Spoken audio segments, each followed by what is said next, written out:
posledica pritiska javnosti proti tajkunski borbi, kljub vsemu mislim, da je.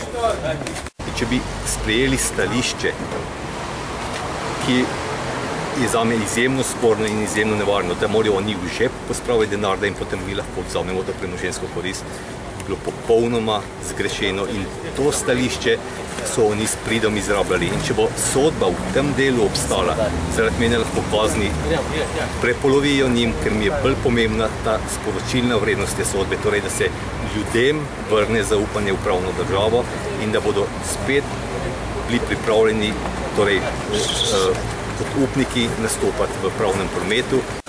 Tukaj je zelo grene, ampak ne zaradi vsebinske odločitve sodišča, ampak zaradi tega, ker nismo slišali niti enega tehnega argumenta za odločitev. Torej ocenjujemo, da je absolutno napačna.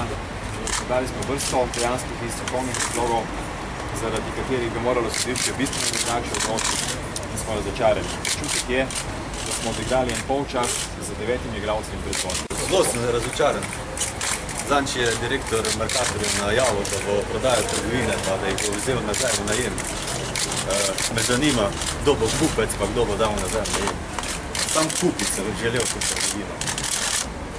Kograt je imel svojo trgovino na Prevaljah, leta 2003 smo jo prodali zaradi krize. Želeli smo si to povrnati. Nažalost, v tej Sloveniji nisem dobil kredita. Kredita nisem dobil za nakup tega centra, zaradi tega, ker so bile banke izčrpane, zato ker so dejansko dajale posojila za nakup deležev nekaterim, ki so bili za to posvečeni.